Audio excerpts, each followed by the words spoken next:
Welcome to the I Need Coffee and Better Ideas podcast, where we caffeinate your brain with the freshest takes in news media. Today, I've got a legend in the Swiss media landscape with me. He's the editor-in-chief for Finanz und Wirtschaft, which is part of Media and TX Group. Jan Schwalbe, welcome to the show. Thank you, Berger. Thanks. Good to be here. Very nice to have you on. Full transparency, Finanz und Wirtschaft is a client of Norkon, so it's always good to just get that one out of the way. We are, after all, talking with an editor-in-chief, so we got to get our ducks in a row when it comes to editorial quality, right? So you've been around in the industry for some time, and we will get into the depths of sort of what you think about the industry and what's moving and shaking in Switzerland at the moment. What I want to sort of get your view on to begin with, just to sort of set the stage a little bit, is sort of what is the state of our industry. And for me, right now, trust in media seems to be a bit shaky, right? We go to events, we hear about this all the time. We hear about news fatigue. We hear about AI that's rewriting how stories are being told. From your seat at Finanz und Wirtschaft, do you feel the ground shifting under traditional media, or is that just noise? Good question. I'm not going to give you a very short and easy answer, and it's not just a no, because I have to be honest here, right? So I think there are kind of two sides to the coin in a way. Yes, there is the kind of technological progress. There's a lot of competition, especially for a paid media organization, meaning you have to pay to read our articles. And it's really kind of tough to gain subscribers, to kind of increase your reach, and to be relevant in the market. That's one side, and the other side, and you were kind of referring to it a little bit, the trust in media companies and the importance of. I mean, we like to call ourselves in the Swiss media landscape, especially in the financial, political area, kind of the gold standard. People trust us, but you really have to earn that trust again and again and again. And yes, people are questioning content, and they are a little bit suspicious. So the most important thing I would say is to have the quality and be committed to quality of content, because only if you have this, you can kind of withstand all the other challenges you have. That might cost you a little bit of money, and you need to be able to spend a bit of money, and that's probably one of the biggest problems many of the, let's call it, and we are one of them, the legacy media at the moment. And because you have kind of built this big machine, and that machine has to be a bit leaner, a bit more efficient, but at the same time you want to have the same quality or even higher quality because you want people to pay for it. So that's kind of where we are at the moment. It's a very good answer to it, and I want to dive a little bit into the trust part here before we get into more of the. Well, I guess they are connected, both the trust side and the financial journalism. But from my perspective, I am an avid news reader. I read news not just in Norway, where I live. I read international news as well. I also listen to a lot of podcasts, some of which are not, let's call them, editorially controlled, right? And for me, I notice a difference when sometimes not editorially controlled, not just podcasts, but news in general, the fact checking seems to be a bit off sometimes. But there's also been cases where fact checking has failed in traditional media or legacy media. Where do you think the role of traditional media begins when it comes to owning up to some of the mistakes perhaps that has been made and regaining that trust in people? Okay, I think, well, the last thing you said, owning the mistakes, I think that's very important. We have to kind of stay transparent. If we make a mistake, we have to own up to it, even if it's, I mean, in a traditional old school print edition, there would be like, I don't know, 2 issues later, you would kind of publish a little correction or something. If it's an online publication, you need to correct it in the article, right? And you need to tell people exactly what you corrected, what the mistake was, and what you changed.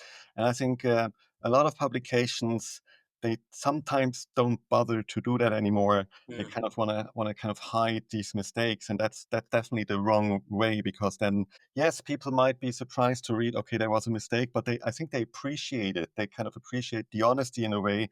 It's much easier to trust your other content once you know, okay, if they make a mistake, they're going to correct it and they don't try to hide it. It's always difficult for a journalist to kind of admit that he or she made a mistake, but that's just the way it is. So it's the easiest is, if it's a wrong figure, you're going to correct it. If it's something else that is factual, sometimes it's not clear if it's a mistake or not. So there are these gray zones. Yeah. But yes, I think it's very important to own up to it. And at the same time, I don't think that the media, us in particular, make more mistakes than we used to. But yes, the pressure of getting a story out quickly online can sometimes lead to maybe not exactly the same standard of fact checking. That's true. We try our best, and we have still very high standards. But definitely the race to be the first for some is a little bit connected to quality issues. That's a great segue into my next question, because financial journalism is not just about informing readers. It can actually move markets and influence investment decisions. So there's very to maybe even no room for error. No room is perhaps a bit harsh, but very little room for error. What are the unique challenges for financial news like Finanz und Wirtschaft? What are the challenges that you face that general digital publishers might not even consider? Oh, it's a very good point. I mean, to kind of understand it a little bit from our perspective, we do it a bit different than the Wall Street Journal or the Financial Times do it. We're not just writing the article. Our reporters, and that's for an Anglophile, that's kind of hard to understand, but that's kind of one of our USPs. Mm. We also have an opinion, and if, let's say, UBS has whatever annual figures out, we're going to write about it, are going to analyze it, and very highly probable in the end also recommend the stock or not under these circumstances. So a mistake in terms of recommendation costs our readers even their own money. So you really have a kind of a very high responsibility to take that very, very seriously, because it's not just kind of um, having figures out of a company. It's really giving people recommendations, and they can measure you against those recommendations, and that's a big part of your failure or your success. So yes, that's definitely in the financial industry. If you can move markets, we have 250 stocks in the Swiss stock markets, and I would say maybe a third of those we could move with an article. Like Mm. the big ones, the Nestle's and the Roches and the Novartis of this world, it's hard unless you have like a really huge scoop. But Yeah. if it's a smaller company, you know that you can move the market, and you're going to move the market by quite a lot, by more than just 5% sometimes. So Yeah. it's yeah. That's quite a lot. And speaking of moving the market, when you took over Finanz und Wirtschaft 7 years ago, the paper was slightly in red numbers. Now it's profitable. Not every editor can say that today. What were sort of the critical decisions or strategies that helped turn things around for Finanz und Wirtschaft? Yeah, well, what I didn't want to do is to turn out the lights after 3 years, right? I mean, you're kind of in a starting position where you have slightly red, you have like the whole trend against yourself and the media landscape, so it wasn't easy. But I also didn't want to do is to kind of cut the staff in half, Mm. right? So that's always kind of the first measure. Most of the media companies, they're gonna get rid of half the staff, and then for the next 5 years, they're gonna be okay. Then after 5 years, the kind of the same thing is going to catch up. And so you have to change the business model fundamentally. And that's what we did. We thought, okay, I talked about this gold standard. We have a fantastic brand. The brand, there's a lot of trust in this brand. But the only thing we did was basically publish a paper and publish online. So what we did was we kind of built a whole ecosystem around this brand, starting with like events. We have like almost 2 dozen of huge events every year now. That was much smaller before. We looked at the costs there. We had like these premium product launched all around financials. We have like 100 stocks that we analyzed. That's a premium product. Then we made some of our portfolios that we had in our paper for like 20 years. We made them investable. That was something that people always said, well, why can we not just invest in it? Why do we have to read the paper and buy every stock? We thought about it. We made our due diligence, and that was very successful. We changed kind of the data landscape that we have, which can be very expensive. As you guys know, that's a big issue for a lot of people. And then we really focused on the digital move as well. And so all together was very successful, so successful that out of the whole portfolio of Tamedia last year, we were the publication or the brand with the highest digital subscription growth. So kind of the whole journey also worked in our core business because our brand just is much more recognizable than it was 7 years ago. Well, congratulations on that. And that's, good reason why we also wanted to talk to you and, getting into the details of that, because I think a lot of the people I meet and a lot of the people I know who are in the industry are looking for ways to be successful, and no media company will have the exact same strategy, but there are some similarities, I guess, that people can learn from. And from my notes before going into this, it's sort of, you bet on the digital switch, right? And making that work has been important. And the digital strategy is sort of part of the core business for you. Can you dive a little bit into the details? What has been paying off so far? And what are you still experimenting with in terms of reaching and monetizing the digital audience? What's going to be important, I guess, in the next few years? And what have you done in the last 2 years that have been a successful? In terms of total audience, just to give you an idea, in the last 12 months, we have increased the reach of our total audience on a monthly basis by about 35%, which is quite a lot, especially if you look at the general trend over the past 12 months. Many companies had like it wasn't easy to even hold the reach, at least in the Swiss market, and I think in the German market as well. And sometimes it's these little things. I mean, we avidly look at what stories do perform. If a story does perform, we think about the next story in that, and that's originally it was very difficult. People would in the newsroom would say, "Well, that story is already written. I mean, everybody read it, you see, but obviously they read it and they're interested in it, so they want to know more about it. And that kind of change of mindset, even in a newsroom, to get it done, that can take a while, right? We are there now. People really understand it, and they're happy to have an article that is read. Same with titles in a story, just these simple things. I mean, if it's the title, I don't know, Novartis, everything still the same, nobody's going to read it. You have to pick something that really captures your imagination. And in every story, there is something that captures your imaginations. Otherwise, we just shouldn't publish it, right? And that, in terms of traffic, that always makes a big difference. And then we have a very modern website. That's a big advantage in being in a big media conglomerate like Tamedia TX Group. There are disadvantages as a like medium-sized player, but that's definitely one of the big advantages, that you can kind of take advantage of the technology that's being developed, be it on the SEO side or be it on every single facet of the media landscape. So that definitely helps. Then we kind of pushing on the social front a bit, and that's also kind of bearing the first fruits.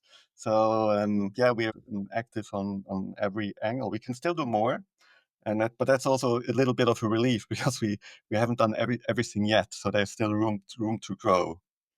What I think is interesting also is that we met more than 2 years ago for the first time. And I still remember where I was. I was on a call with you.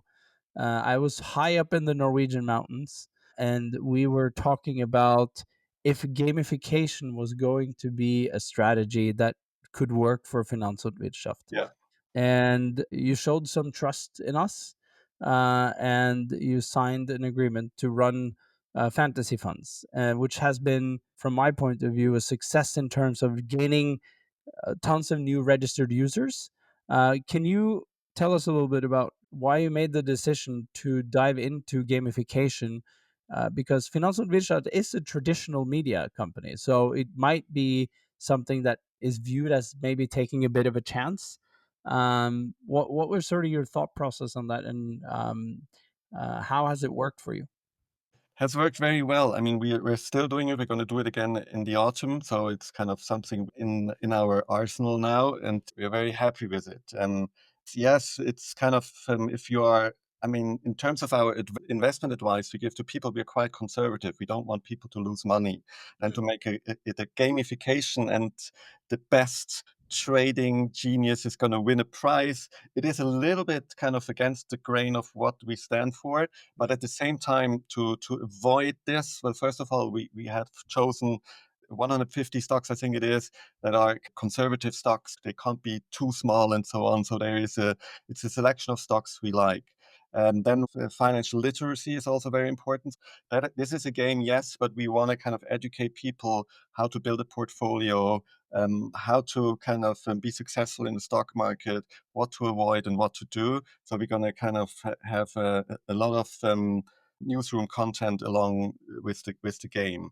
Then it also works very well with, and that might be of interest to some of our listeners, it works with sponsors as well. I mean, there are sponsors that want to be on the journey with you and take advantage of, in our case, Finanz und Wirtschaft, offering this game, having a really kind of, I mean, your interface, the look and feel of the game. It's state of the art. So you don't have to hide it, right? So it looks good and it's fun. So all of this together kind of gives us a bit of a modern look, and that definitely helps. That's good, and we're very happy that that's been working out for you, and we're very much looking forward to the next season as well, as you said in the autumn. Um, Rounding things off a little bit, you mentioned earlier that you have seen events as part of your core business now, and we know several publishers like Time Magazine is probably the company that's taking the biggest dive into events, at least of the ones I've seen. They took down their paywall and bet on a full scale events business. But it's never an easy win. What have you learned about building a sustainable event strategy since you started doing that at Finanz und Wirtschaft? Mm. Yeah. When I came on board, I thought, oh, we have a few events, and that's obviously a cash cow. This is easy money. Mm. And I was surprised to see that it just wasn't. That No. it wasn't a big business, and yes, there was even consideration: is that a business we should focus on or not? And then we really kind of had to kind of dive into every single event that we offered and kind of build a portfolio very slowly. And if you want one little secret is never do an event where you don't know that it's profitable, meaning you have to have an idea, even if it's whatever, artificial intelligence. You think, well, we have to have an event. That's the big thing. We need it. We can't be too late to the party. Maybe not, because you need sponsors, you need supporters, and an event has to kind of stand on its own. And very, very rarely you should do an event where you don't know that it's financially successful just to be the first mover, because it changes so quickly. And in technology, I think first mover advantage is pretty important, but maybe that loses a bit of importance as well. But in events, if there's some other kid on the block doing the job well, they can just topple you easily. Yep. Yeah, that makes a lot of sense. Rounding things off a little bit, Jan. This podcast is named "I Need More Coffee and Better Ideas." So, on that topic, how many cups of coffee do you have per day? I had 3 so far, and it's around 2:30 in Switzerland now. Probably it's gonna end up with about 5. Okay. Well, I think we're going to be on the same path together. Then I'm looking forward to my fifth as well. Jan, thank Perfect. you so much for being on the podcast. I learned a lot, and I'm very excited to think about when this episode comes out, because this is going to be, I think, a lot of good nuggets of learning in there for other people in the industry. So thank you so much for sharing. Thanks for having me, Birger. Thanks. We'll talk soon.